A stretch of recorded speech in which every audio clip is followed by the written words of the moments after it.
ગુજરાત વિધાનસભાની અનુસૂચિત જનજાતિઓના કલ્યાણ માટેની સમિતિના સભ્યો બુધવારે નર્મદા જિલ્લાની અભ્યાસ મુલાકાતે આવ્યા છે, જેમાં આ 15મી ગુજરાત વિધાનસભામાં અનુસૂચિત જનજાતિઓના કલ્યાણ માટેની સમિતિમાં 11 જેટલા ચૂંટાયેલા ધારાસભ્યોનો સમાવેશ કરવામાં આવ્યો છે। આ સમિતિના અધ્યક્ષ અને સંખેડાના ધારાસભ્ય અભયસિંહભાઈ તડવીની સાથે કુલ 6 સભ્યો પૈકી દાંતાના ધારાસભ્યો જોડાયા હતા।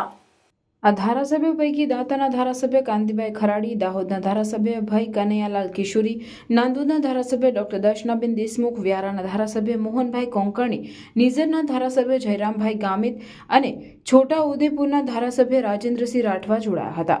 જ્યારે ઝઘડિયાના ધારાસભ્ય રીતેશભાઈ વસાવા પલસી ખાતેના લિફ્ટ ઇરિગેશન પ્રોજેક્ટની મુલાકાત વેળા સમિતિ સાથે જોડાયા હતા। આ સભ્યોએ તેઓની અભ્યાસ મુલાકાતના પ્રથમ ચરણમાં નર્મદા ડેમ ટોપ ખાતે પહોંચી ઇજનેરો પાસેથી ડેમના બાંધકામ, પાણીનો જથ્થો અને કેટલા વિસ્તારમાં સિંચાઈ, પીવાનું પાણી પૂરું પાડવામાં આવે છે તે સહિતની સમગ્રતયા વિગતો મેળવી હતી। આજે લાખો હેક્ટરમાં સિંચાઈ અને લાખો લોકોને પીવાના પાણીની સુવિધા ઉપલબ્ધ થઈ છે, જે સૌ ગુજરાતીઓ માટે સદભાગ્યની વાત હોવાનું તેઓએ કહ્યું હતું। બાદમાં ટીમ રિવરબેડ પાવર હાઉસની મુલાકાતે પહોંચી, જ્યાં થઈ રહેલા વીજ ઉત્પાદન અને ગુજરાત, મહારાષ્ટ્ર અને મધ્યપ્રદેશ વચ્ચે વીજળીની થતી વહેંચણી અંગે વિસ્તૃતમાં માહિતી ઇજનેરો દ્વારા પૂરી પાડવામાં આવી હતી। સાથોસાથ વીજ ઉત્પાદન બાદ તેનું કંટ્રોલિંગ અને ડિસ્ટ્રીબ્યુશન અંગેની સિસ્ટમ તથા પાવર હાઉસ કેવી રીતે કાર્ય કરે છે તે અંગેની સમગ્ર જાણકારી મેળવી હતી। ટીમના સભ્યોએ સરદાર સાહેબની પ્રતિમા, સ્ટેચ્યુ ઓફ યુનિટીની મુલાકાત કરી ઇજનેરી કૌશલ્ય અંગે એસઓયુના ગાઈડ પાસેથી વિગતવાર માહિતી મેળવી હતી। સૌ સભ્યોએ સરદાર સાહેબના ચરણોમાં ભાવ વંદના કરી વ્યુઇંગ ગેલેરીમાંથી સાતપુડા અને વિંધ્યાચળની પર્વતમાળાઓ વચ્ચેથી પસાર થતી માં નર્મદાનો નજારો અને સરદાર સાહેબના સ્વપ્ન સ્વરૂપે પ્રસ્થાપિત થયેલા સરદાર સરોવર નર્મદા ડેમનું દ્રશ્ય પણ અહીંથી નિહાળ્યું હતું।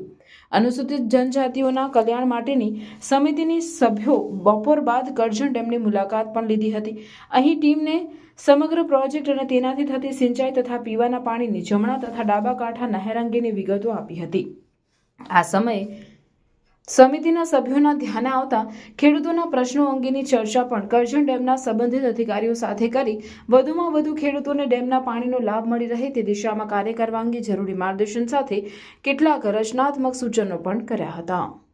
આજે નર્મદા જિલ્લામાં કરજણ ડેમ ખાતે આવી પહોંચ્યા છે અને મારી સાથે નાંદોદના ધારાસભ્ય ડૉક્ટર દર્શનાબેન દેશમુખજી, અમારા મોહનભાઈ, અમારા જયરામભાઈ, અમારા રાજુભાઈ, બધા ધારાસભ્યો સાથે આ કમિટીની સાથે અહીંયા ડેમની મુલાકાત લીધી।